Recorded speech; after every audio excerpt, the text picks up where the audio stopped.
All right, Nile, this is an impressive place. I heard you sliced off basically the hill to get these panoramic views and pissed off a lot of neighbors. Tell us about that. No.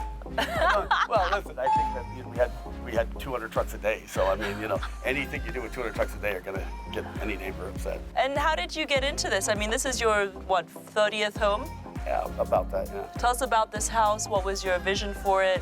Yeah, I built this house based on all the complaints I got from all my previous houses, the things it didn't have, like parking and multiple kitchens and multiple staff quarters and things like that. So we kind of created this space that no one could say anything about. This house has everything. There's 7 total pools with all water features combined. How many cars can the car park hold? 50. 50? 50, yeah. 50车的停车位，不错。How many elevators does it have? 5. How many bedrooms does it have? 21. And what are some of the other perks that are going to be in here? There's a nightclub. Nightclub? Yeah. There's a casino. It has a gigantic movie theater. How many people does it seat? It seats 40, but that doesn't really.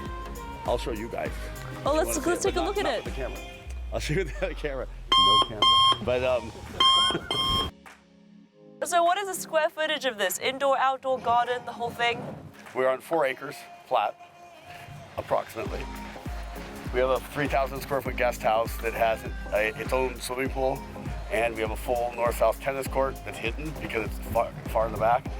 So any guest is not going to move out.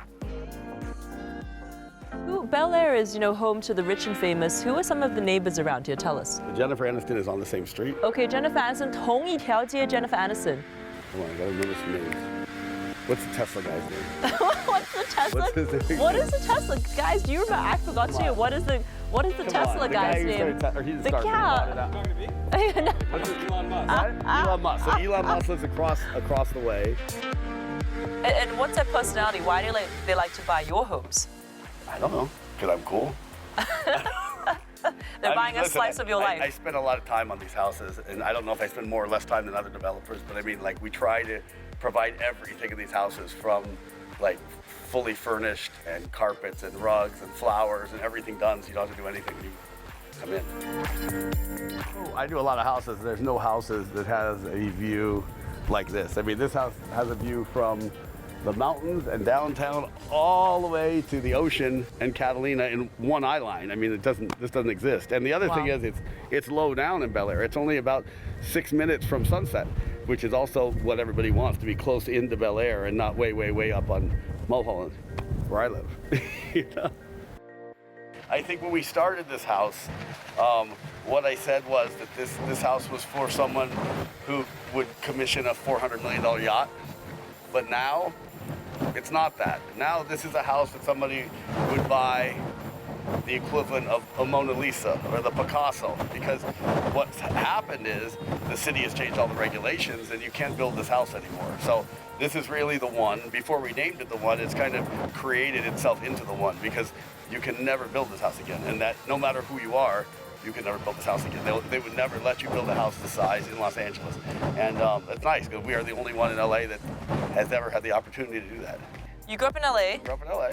What was the size of that house? When I grew up in? Yeah. Oh, as big as the closet of this house. But it was, how big is that?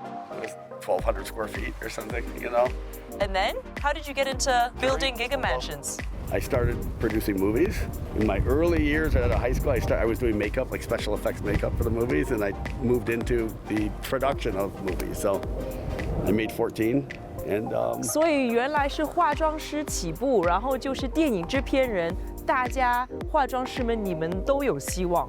During the time I was doing the movies, I was doing little remodels and things. I made more and more money then than producing the movies. So I started doing condos, and then in the condos I moved into houses and then built all these contemporary homes. So it's people who can afford to pay, 300 mil for a Picasso, for a Mona Lisa, etc.